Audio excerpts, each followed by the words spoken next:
Creator से, अपने God से थैंकफुल होइए और कहिए कि मैं अपने आसपास, अपने परिवार में, अपने दोस्तों में शायद उतना नॉलेज ना ले पाऊं जितना मैं इन किताबों से ले पाती हूँ। मैं हर एक बुक के लिए, हर एक ऑथर के लिए, उस ऑथर ने उस बुक को लिखने में जितना भी समय लगाया है उस समय के लिए थैंकफुल हूँ। मैं थैंकफुल हूँ इन सारी नॉलेज के लिए और मेरे माइंड के लिए जो इसे समझता है या समझने की कोशिश करता है। मैं जानती हूं जैसे मेरे शरीर को नए नए तरीके के भोजन पसंद है, वैसे ही मेरे दिमाग को नए नए विचार पसंद है। कोई भी सस्पेंस हो, एक्साइटमेंट हो, सीक्रेट हो, खजाना हो, ये जानने के लिए तत्पर हो जाता है। मेरे माइंड की ये क्वालिटी बताती है कि ये हमेशा सीखना चाहता है। पैदा होने से लेके जाने तक इसे सीखना पसंद है। लंबी गहरी सांस लें, छोड़े। Very gently with smile, open your eyes. Yes. तो जी, मैं हूं नीलम कुमार। हम यहाँ पे the mind gut connection book की रीडिंग कर रहे हैं। आज हम चैप्टर 9 पढ़ रहे हैं। इसमें टोटल 10 चैप्टर्स हैं। 3 पार्ट में ये बुक लिखी गई है, तो हम लास्ट पार्ट 3 पे हैं। पार्ट 3 में 8, 9, 10 चैप्टर है। 8 नंबर चैप्टर हम पिछली बार पढ़ चुके हैं। आज हम रीड करेंगे चैप्टर नंबर 9। तो चैप्टर नंबर 9 स्टार्ट करें उससे पहले एक छोटा सा रिव्यू कि चैप्टर नंबर 8 में हमने क्या पढ़ा। क्योंकि ये ऑथर जो हैं, ये अमेरिका के हैं और ये अपने आसपास यानी अमेरिका के बारे में ही सब कुछ लिख रहे हैं। तो इन्होंने ये बोला है कि अमेरिका, नॉर्थ अमेरिका और साउथ अमेरिका, दो दो उसमें डिवाइड है, 2 पार्ट में डिवाइड है। तो जो नॉर्थ अमेरिका है वो हमेशा एक शहर बनता गया, उसके फूड हैबिट्स बदलती गई। और जो साउथ अमेरिका है वो गांव या जंगल जैसा मान लीजिए वैसा रहा।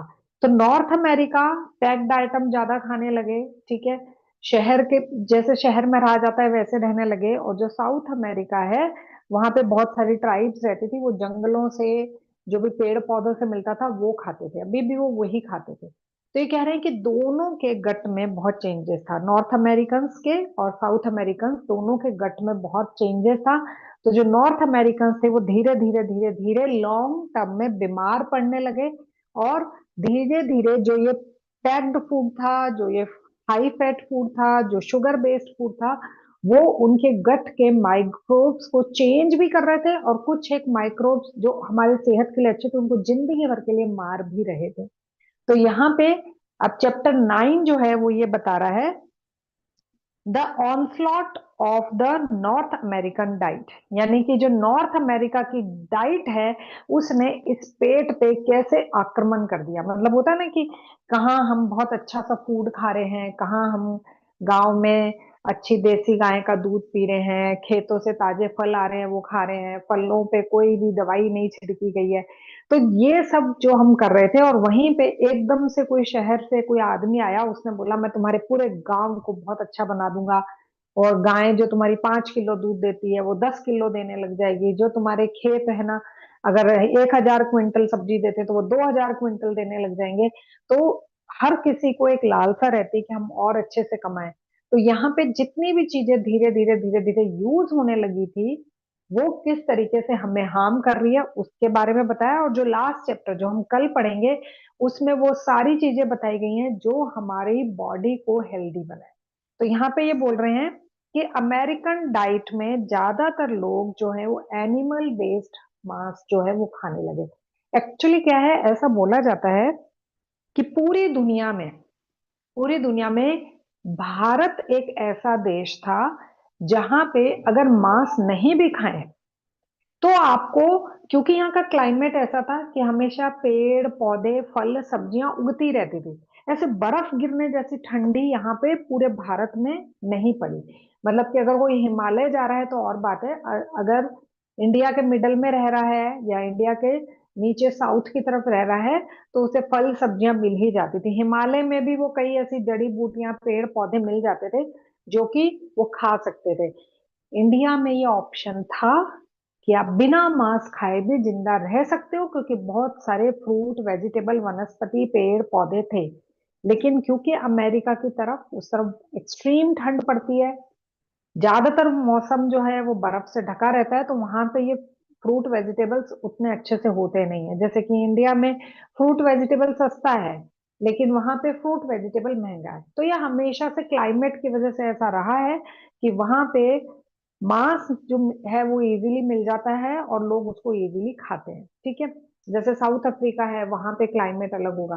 तो ये बता रहे हैं कि ज्यादातर अमेरिकन्स जो हैं वो मांस खाते हैं, एनिमल बेस्ड जो डाइट होती है वो लेते हैं, और पैक्ड आइटम खाते हैं। पैक्ड आइटम जितने भी हैं, वो चाहे चिप्स हो चाहे कोल्ड ड्रिंक हो, सब में चीनी मिलाई जाती है।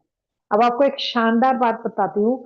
हम सब मोस्टली जब चीनी छोड़ते हैं तो हम ये बोलते हैं कि आगे से मैं जो भी खाऊंगी ना, उसमें चीनी नहीं होनी चाहिए, मैं विदाउट शुगर खाऊंगी। तो आप देखेंगे कोल्ड ड्रिंक्स भी आ गई हैं ऐसी विदाउट शुगर वाली, ब्रेड आ गई है विदाउट शुगर वाली, आलू आ गया है विदाउट शुगर वाला। आप सब्जी मंडी जाएंगे तो बोलेंगे ये आलू 40 रुपए किलो है, वो 80 रुपए किलो है, क्योंकि वो शुगर फ्री आलू है।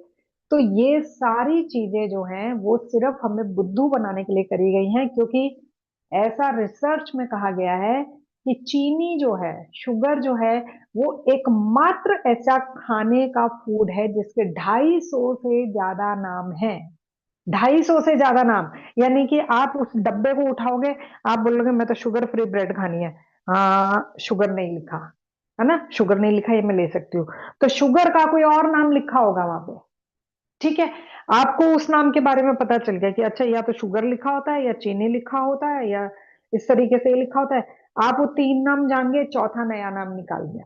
अब उस नाम के बारे में जब तक आपको पता नहीं, आप वो फूड लेंगे और खाएंगे, ऐसे ही पांच। तो बोल रहे कि 250 से ज्यादा नाम क्यों रखने पड़े?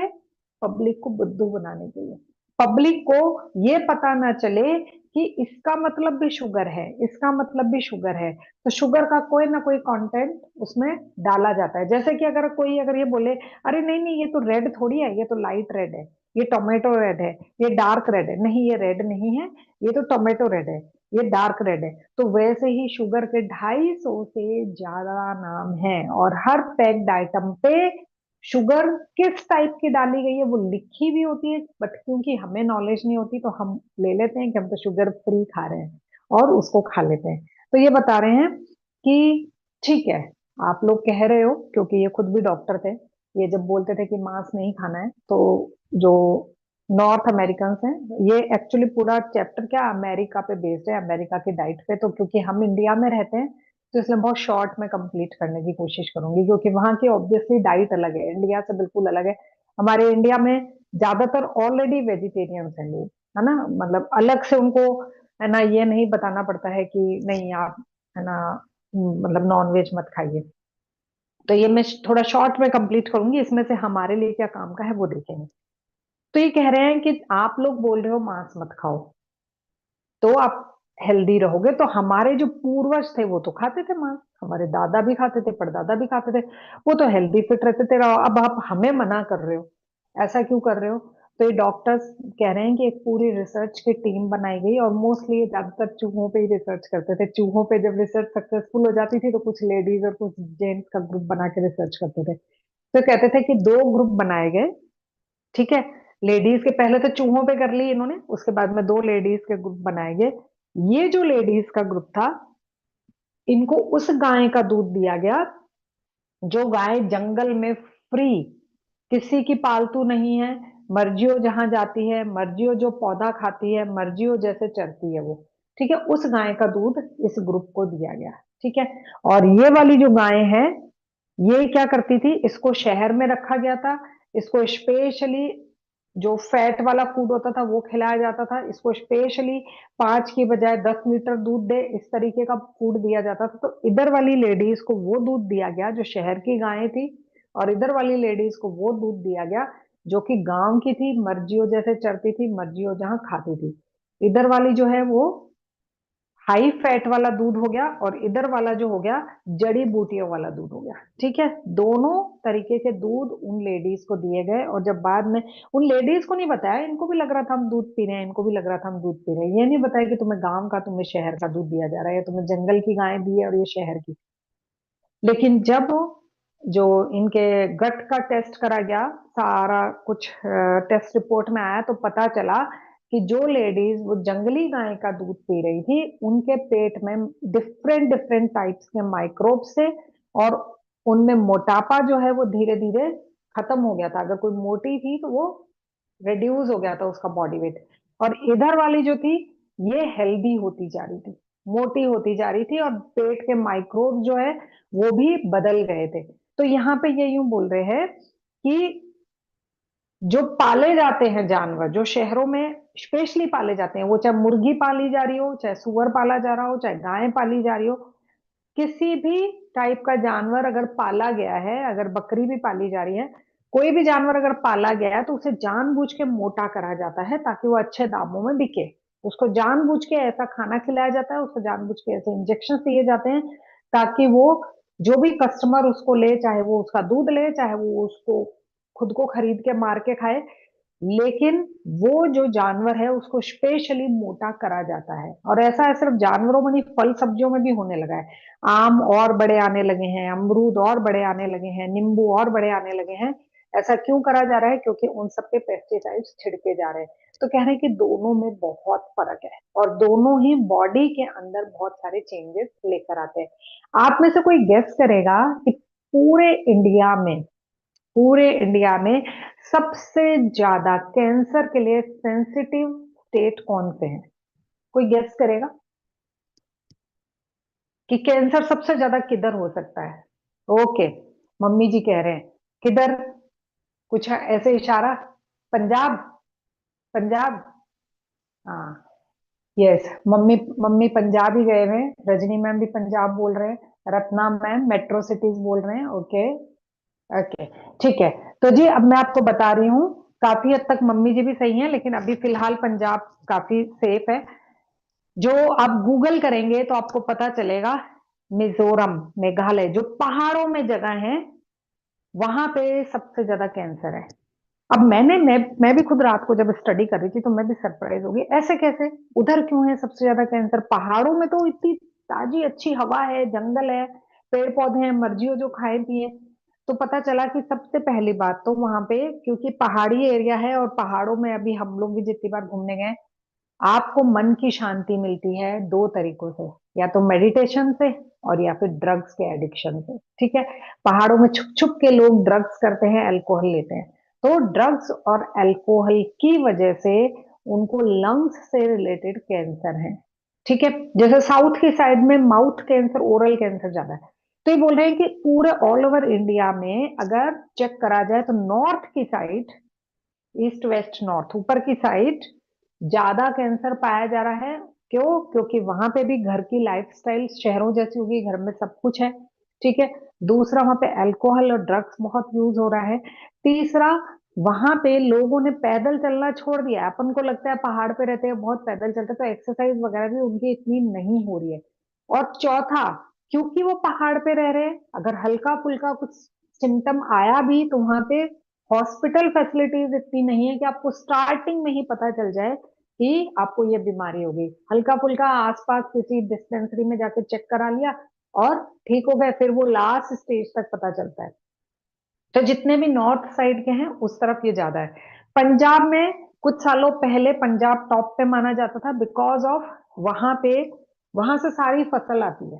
ठीक है, सरसों वहां से आती है, सभी तरीके के फ्रूट्स वहां से आते हैं, संतरे, किन्नू सब आते हैं। हमारे खुद के मामा जी और के खेत है, तो वहां से बहुत आता है, और वहां पे पेस्टिसाइड्स बहुत ज्यादा छिड़का जाता था। मैं आज से 7-8 साल, 10 साल पहले की बात कर रही हूँ। पेस्टिसाइड्स बहुत छिड़का जाता था, लेकिन अब वहां के किसान अवेयर हो गए हैं, और वो जो पेस्टिसाइड है उसमें जो हार्मफुल जो टॉक्सिन्स होते थे उनको उन्होंने अब कम कर दिया है, क्योंकि पब्लिक की डिमांड ये होगी ना कि नहीं, हमें बिना पेस्टिसाइड वाला चाहिए। अब क्योंकि पब्लिक बोल रही है कि हमें ऐसा ऐसा फ्रूट नहीं चाहिए, अगर आपके 2 ट्रक भेज रहे हो तो हमें वो चाहिए जो ऑर्गेनिक फार्म हाउस में उगाए गए हो। तो उस वजह से जो किसान है वो भी पेस्टिसाइड को कम यूज लेने लगा है, या दूसरे टाइप के दवाइयां वो यूज लेने लगे हैं, जो कि इंसानों को ज्यादा नुकसान ना करे। अदरवाइज एक समय ऐसा था कि जो पंजाब से लेकर बीकानेर तक जो ट्रेन चलती थी, क्योंकि पंजाब के नियरेस्ट बीकानेर या जयपुर होते थे, तो वो जो ट्रेन चलती थी उसको कैंसर ट्रेन कहने लगे थे। क्यों? क्योंकि उस ट्रेन में ज्यादातर कैंसर के पेशेंट होते थे। तो जैसे जैसे पब्लिक अवेयर हुई कि इन दवाइयों की वजह से ये चीज बढ़ रही है, तो वहां पे अब काफी कंट्रोल में, अब पंजाब में वो सब नहीं है इतना। तो ये बताया जा रहा है कि हमारी जो बॉडी है वो हाई फैट को पहचान जाती है। जैसे ये जो लेडीज थी जिनको शहर की गाय का दूध दिया गया, इनको गांव की गाय का दूध दिया गया, तो इनकी जो बॉडी थी वो फैट को पहचान गई। पेट के अंदर के जो माइक्रोब्स हैं, छोटे छोटे कीड़े, वो पहचान गए कि भाई दूध में फैट बहुत आ रहा है, चिकनाहट बहुत ज्यादा है ना, शुगर कंटेंट ज्यादा है। तो जैसे ही वो पहचान जाती है तो आपकी जो इंटेस्टाइन होती है ना, उसमें स्वेलिंग आ जाती है। ये बिल्कुल ऐसे है कि आपके घर की हेल्पर है, आपके घर की मेड है, और आपने उससे बात कर रखी है कि सिर्फ झाड़ू पोछा करना है, लेकिन आप उससे बर्तन भी धुलवा लेते हैं, कभी कभी कभी कभी कपड़े भी धुलवा लेते हैं, कभी कोई गेस्ट आता है तो आप उसको दोनों बार बुला लेते हैं। तो वो ऐसे करके काम करेगी, यानी कि वो मुंह सुजा के काम करेगी।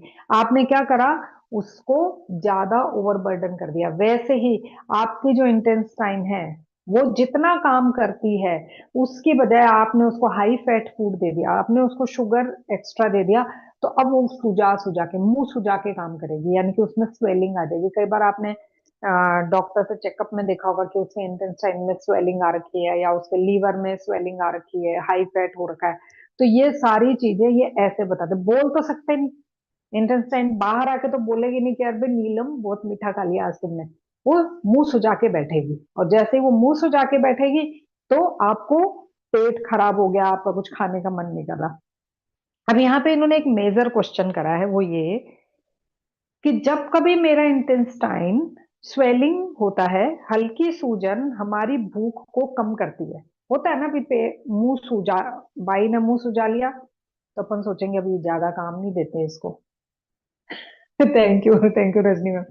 है ना, हमें लगेगा कि अभी ज्यादा काम नहीं देते, काम छोड़ के चली जाएगी ये।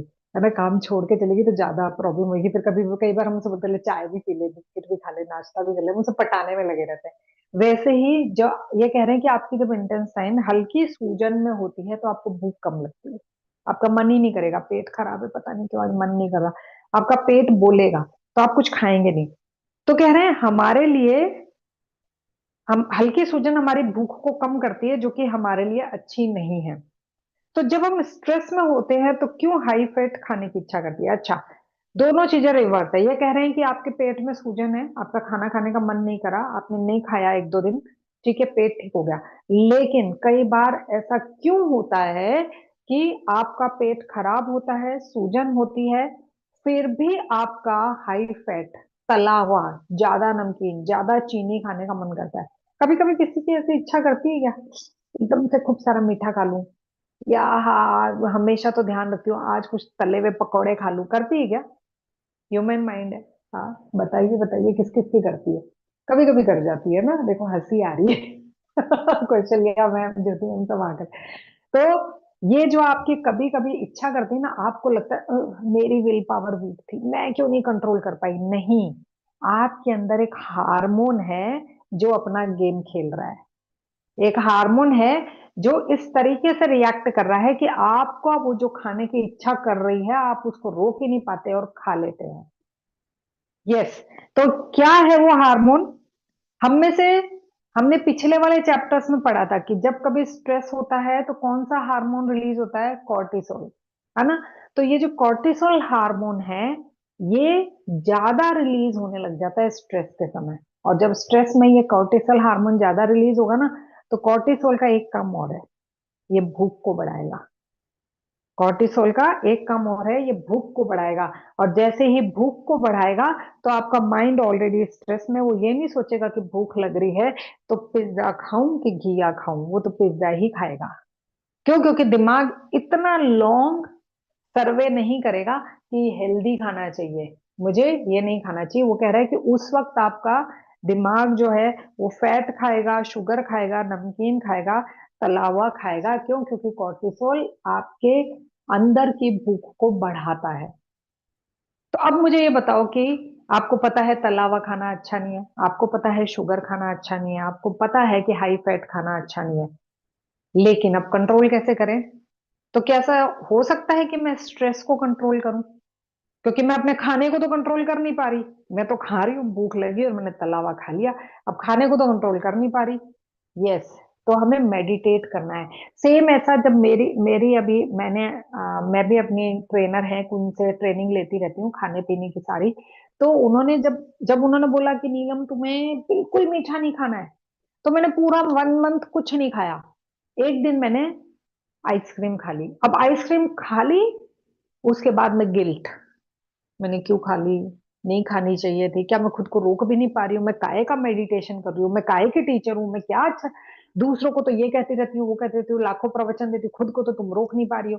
तो जब मैंने आइसक्रीम खा ली, तो क्योंकि मेरे को हर महीने अपना बॉडी वेट और मेजरमेंट सब भेजनी थी, तो वो बढ़ गया।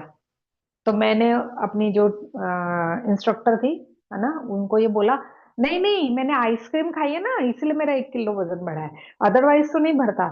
तो वो बहुत जोर से हंसने लगी और बोलने लगी, अगर तुमने पूरा 1 महीना रूल फॉलो करा है और किसी एक दिन आइसक्रीम खा ली है, तो उससे वजन नहीं बढ़ सकता। मैंने कहा फिर कैसे बढ़ गया? तो वो मुझे बोली कि तुमने स्ट्रेस लिया, तुम्हें गिल्ट हुआ, तुम्हें ये लगा कि मैंने क्यों खा लिया, क्यों खा लिया। मैंने कहा ये तो हुआ। तो कहते आगे से खाओ, वीक में एक दिन तुम मीठा खाओ, लेकिन माइंडफुली, ये सोच के कि हाँ मैं इतना सा मीठा खा रही हूँ, मैं खा सकती हूँ क्योंकि मैं पूरा वीक मेहनत करती हूँ। लेकिन अगर आप खाते भी जा रहे हैं, गिल्ट में भी जा रहे हैं, खाते भी जा रहे हैं, गिल्ट में भी जा रहे हैं, तो फिर उसका स्ट्रेस होगा, और स्ट्रेस कॉर्टिसोल को रिलीज करेगा। कॉर्टिसोल बढ़ते ही आप मीठा और ज्यादा खाएंगे, मीठा और ज्यादा खाएंगे, तो ये पूरा सर्कल ऐसे फिर से बनना शुरू। अब ये सर्कल बनता जाएगा, स्ट्रेस कॉर्टिसोल ज्यादा मीठा, स्ट्रेस कॉर्टिसोल ज्यादा नमकीन, स्ट्रेस कॉर्टिसोल तला हुआ। तो आपका ये जो सर्कल है, ये पूरे समय इसके अंदर फंस जाएंगे। तो ये बोला कि स्ट्रेस से तोड़ दो अपने आप को, स्ट्रेस वाली जगह से ब्रेक कर दो। जैसे स्ट्रेस ब्रेक हुआ, कॉर्टिसोल रिलीज कम हुआ। एक बार मीठा खाया, लेकिन अब दोबारा नहीं खाऊंगी क्योंकि सर्कल मैंने ब्रेक कर दिया। तो यहाँ पे हमें ये चीज समझ में आ गई। तो ये बता रहे हैं कि जो नॉर्थ अमेरिका है, वो इस तरीके से इस पूरे सर्कल की गिरफ्त में आ गया था। मोटापा वहां बढ़ने लगा था, स्ट्रेस ज्यादा होने लगा था, हाई फैट की वजह से लेजीनेस आने लगी थी, हेडेक हो गया, पेट से रिलेटेड इशू हो गए, सारी बीमारियां उनको धीरे धीरे घेरने लगी थी। साउथ अमेरिका में अभी तक वो सीन नहीं था। तो अब ये कह रहे हैं कि हाई फैट, शुगर, इसको भी एडिक्शन बोलने लगे थे। अब पहले के समय में सिर्फ अल्कोहल और ड्रग्स को एडिक्शन बोलते थे, लेकिन बहुत टाइम से अब हाई फैट और शुगर का एडिक्शन है, ये बोलने लगे थे। डॉक्टर्स भी बोलने लगे थे, आम जनता भी ऐसे ही बात करने लगी थी कि अरे मुझे तो शुगर का एडिक्शन है, अरे मुझे तो ना वो नमक का एडिक्शन है, इस तरीके से। तो ये कह रहे हैं कि आप कितना खाना खाते हैं, ये ब्रेन के 3 सिस्टम्स पे डिपेंड करता है। मतलब कि मैं कितना खा रही हूँ, मैं कितना मीठा खा रही हूँ, मैं कितना तला हुआ खा रही हूँ, मैं कितना हेल्दी फूड खा रही हूँ, मैं कितना सलाद खा रही हूँ, ये 3 सिस्टम पे डिपेंड करता है। ये तीनों कंट्रोल में आ जाए, अगर मुझे पता चल जाए, ओ यही तीनों डिसाइड कर रहे हैं सब कुछ, अभी इन तीनों को मेरे कंट्रोल में लेती हूँ। तो ये तीनों कौन कौन है? ठीक है, ये तीनों, नंबर 1 जो है वो है हाइपोथैलेमस। हाइपोथैलेमस क्या करेगा? भूख पे कंट्रोल, भूख पे नियंत्रण। आपको जब भूख लगती है, आप खाना खाते हैं, और खाने से पेट भर जाता है, सेटिस्फेक्शन वाली जो फीलिंग आती है, वो दोनों ही गट करते हैं। हमने पिछले के चैप्टर्स में पढ़ा था कि हमारा गट हमें भूख लगने का बताता है, प्यास लगने का बताता है, पेट भर गया इसके बारे में बताएगा, उल्टी आएगी उसके बारे में बताएगा, डायरिया होगा उसके बारे में बताएगा। हमारा गट सब कुछ बताता है, लेकिन किसकी हेल्प से? हाइपोथैलेमस की हेल्प से। यानी कि उसके माइक्रोब्स है ना, जाके बात करते हैं, और हाइपोथैलेमस हेल्प करता है हमारी भूख को कंट्रोल करने में। तो नंबर 1 हो गया हाइपोथैलेमस। Number 2, dopamine. डोपामाइन क्या है? एक ऐसा हार्मोन है जो पुरस्कार या रिवॉर्ड होता है इस तरीके से। यानी कि अगर मैंने आज, मुझे लगा कि रसगुल्ले खाने चाहिए, बीकानेर के बहुत फेमस है, मैंने 2-3 रसगुल्ले खा लिए, आ हा हा हा, मस्त, इच्छा थी और मैंने खा लिया, मजा आ गया, बहुत अच्छे वाली फीलिंग आई। तो वो जो फीलिंग आई ना, बहुत अच्छे वाली रिवॉर्ड, वो मेरे ब्रेन ने याद कर लिया, याद कर लिया। 3-4 दिन बाद, उस दिन खाए थे 3 रसगुल्ले, मजा ही आ गया था। आज तो 2 ही खाऊंगी बस, खाती हूँ, जरूर खाती हूँ। तो वो आपने आज फिर से 2 खाए, वो जो 2 और खाए आपने, आपकी बॉडी का डोपामाइन, चलो 2 रसगुल्ले और खाओ, इस तरीके से जो हार्मोन है ना डोपामाइन, उसने एक्शन लिया है। उसको रिवॉर्ड चाहिए, उसको सेटिस्फेक्शन चाहिए, उसको पुरस्कार चाहिए। अगर आप 5 किलोमीटर की रेस या मैराथन में पार्ट करते हैं और आपको मेडल मिलता है, तो अगली बार आपका 10 में पार्ट करने का मन करेगा। यानी कि पुरस्कार, जो रिवॉर्ड है, वो हमारी बॉडी को पसंद है, वो हमारे माइंड को पसंद है। जब आपको कोई एक पुरस्कार मिलता है, तो आप उससे नेक्स्ट, उससे हाई लेवल का पुरस्कार लेना चाहते हैं। ठीक है। तो नंबर 1 हो गया हाइपोथैलेमस, नंबर 2 हो गया डोपामाइन। नाउ नंबर 3 है एग्जीक्यूटिव कंट्रोल सिस्टम, ECS, ये वाला, प्री फ्रंटल कॉर्टेक्स। मैंने आपको एक दिन इमेज दिखाई थी, यहाँ पे ये जो हिस्सा है ना, ये थर्ड मेंबर है, जो कि ये चेक करता है कि आपको क्या खाना चाहिए और क्या नहीं। और ये ही बाकी 2 को कमांड भी दे सकता है, डोपामाइन कम रिलीज करना है, ज्यादा रिलीज करना है। हाइपोथैलेमस पे भूख का जो नियंत्रण रहता है, उन सबको ये कंट्रोल कर सकता है। तो ये 3 जो आप, वैसे तो ये तीनों अपने हमारी बॉडी में अलग अलग टाइप के हार्मोन है, लेकिन आप ये मान सकते हैं कि 3 लोग हैं। एक है हाइपोथैलेमस, एक है डोपामाइन, और एक है ECS। ये तीनों मिलकर कंट्रोल करते हैं हमारी बॉडी में कितनी भूख लग रही है, क्या खाना है और क्या नहीं खाना है। सभी को ज्यादा कमांड कौन दे सकता है? ECS, एग्जीक्यूटिव कंट्रोल सिस्टम, जो प्री फ्रंटल कॉर्टेक्स है, वो ज्यादा कमांड दे सकता है। अब ये क्या है? ये ज्यादा कमांड दे सकता है, यानी कि अगर यूं मान लो कि मैं किसी ऐसे पर्सन को रख लूं या किसी कमांडर को रख लूं, है ना, जो कि मुझे पता है कि इसकी बात सब मानेंगे, ये बहुत स्ट्रिक्ट कमांडर है। अगर मैं इसको बोलूं कि ये चीज हो जानी चाहिए, तो वो ये चीज करवा के छोड़ेगा, और अगर मैं बोलूं ये चीज हो जानी चाहिए, तो वो ये चीज करवा के छोड़ेगा। तो वो जो कमांडर है, वो मेरे कंट्रोल में है। अब जिस दिन वो मेरे कंट्रोल में है, मैंने उसे बोला, देखो, सब कुछ हेल्दी खाना है, कुछ भी आलतू फालतू नहीं खाना है, इतना तो मैं एक्सरसाइज कर रही हूँ, इतना ही मैं अपने बॉडी पे ध्यान दे रही हूँ, मेडिटेशन वगैरह सब कर रही हूँ, और उसके बावजूद अगर तुम आलतू फालतू खाओगे, तो फिर मेरी मेहनत तो गई। वो बोलेगा, जो हुक्म मेरे आका। और उसने मुझे हेल्दी फूड ही खाने दिया, यानी कि मेरे कंट्रोल में था ये ECS। कैसे? क्योंकि मैंने इसको मेडिटेशन से, मेंटल बॉडी उसी से कंट्रोल होती है, मेडिटेशन से, ठीक है।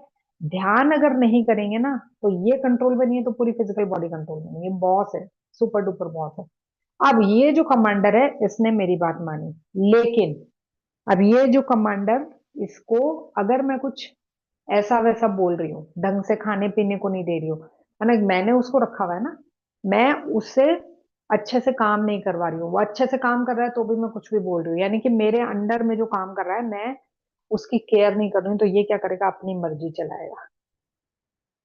जिस दिन लगा आज तो इसको भूख बहुत तेज लग रही है ना, अभी पिज्जा खिलवाता हूँ इसको, आज बहुत भूख तेज लग रही है ना, वो फ्रूट की शॉप है और वो गोलगप्पे के, अभी गोलगप्पे वाली पे लेके जाता हूँ, फ्रूट वाली पे नजर भी नहीं जाएगी इसकी। तो ये जो काम है, ये भी इसी का ही है। तो यानी कि दोनों काम कर सकता है, बुरा काम भी, अच्छा काम भी।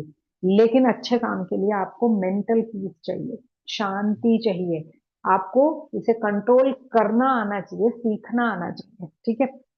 अब यहाँ पे, ये मैंने आपको एग्जांपल बता दिया 2 लेडीज के।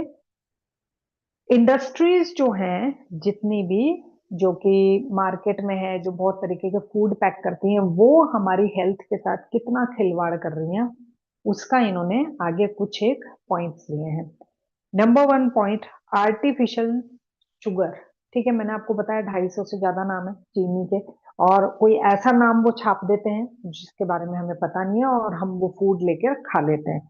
तो ये कह रहे हैं कि ये आर्टिफिशियल शुगर किस किस में होती है? कोक में होती है, चिप्स में होती है, ब्रेड में होती है, केक में होती है। और इसमें जो सबसे 2 मेजर प्रॉब्लम, चाहे वो अमेरिका में रह रहा हो चाहे इंडिया में रह रहा हो, 2 मेजर प्रॉब्लम जो होंगी, नंबर 1 मोटापा, number 2, type 2 diabetes. Type 2 diabetes और मोटापा, ये दोनों इसी की देन है, आर्टिफिशियल शुगर की। ठीक है। अब ये जैसे ही आप अपनी डाइट में से कट करते हो, हटाते हो, आर्टिफिशियल शुगर हटा देते हो, ये दोनों ही चीजें कंट्रोल में आ जाती है। सबसे पहले तो आपका बॉडी वेट आपके कंट्रोल में आ जाएगा। ठीक है। टाइप 2 शुगर है, उनकी मेडिसिन जो है वो कहते हैं कि थोड़ी सी उसके जो डोज है वो कम हो जाती है। अब इन्होंने कई रिसर्चेस वगैरह करके बताया है, तो आई एम नॉट श्योर, आप में से कोई इस तरीके से सुन के पढ़ के मत कीजिएगा, अपने डॉक्टर से सलाह लेके कीजिएगा। ठीक है। सेकंड जो है फूड फूड इमल्सिफायर्स।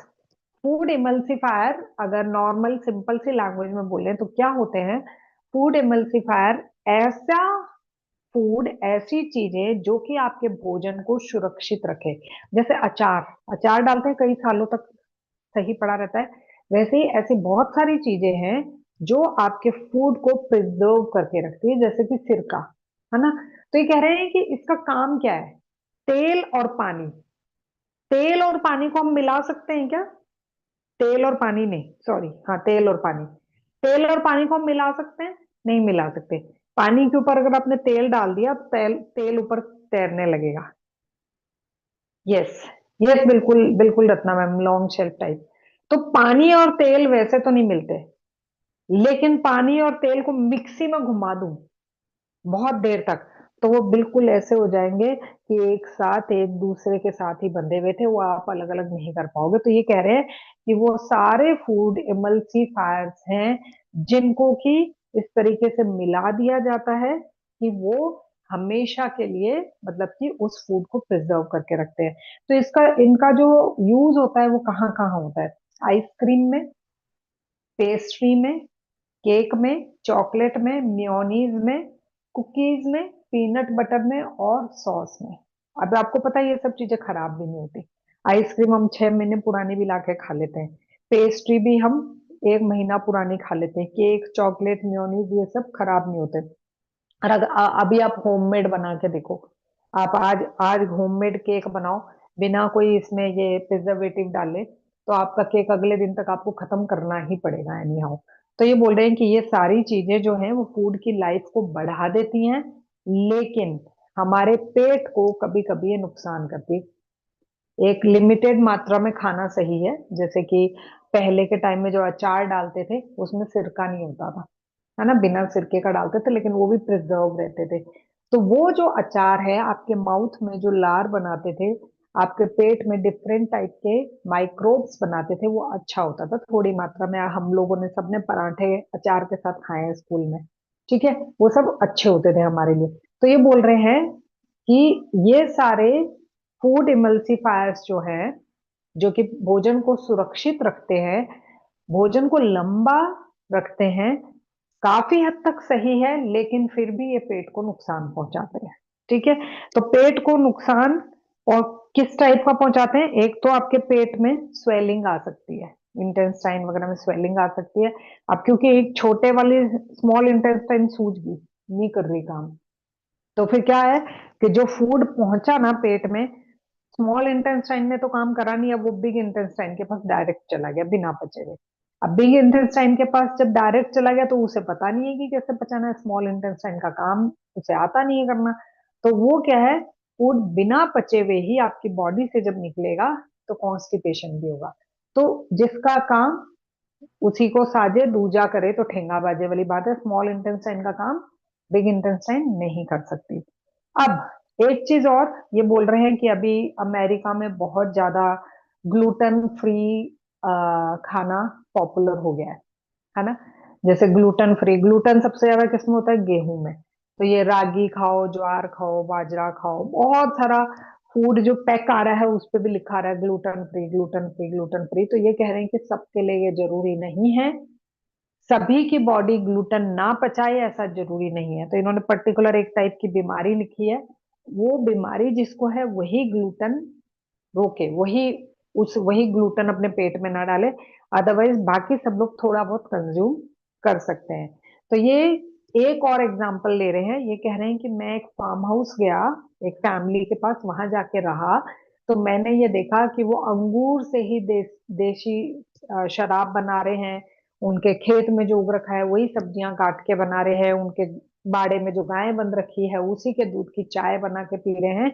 तो मैंने ये फील करा, और शायद उन्होंने रिसर्च भी करा, कि वो जो लाइफस्टाइल थी उसमें हमारा गट ज्यादा हेल्दी रह रहा है। तो एक तरीके से ये यही बोल रहे हैं कि हरी सब्जी, फ्रूट, वेजिटेबल्स, नट्स और सीड्स, ये जो नेचुरल चीजें हैं ये हमारी बॉडी के लिए बहुत अच्छी है। ठीक है, तो ये चैप्टर खत्म होता है। लास्ट चैप्टर को हम कल कवर करेंगे, उसके बाद में ये बुक खत्म हो जाएगी और हमारी ब्रीडिंग क्लासेस चलेंगी। लेकिन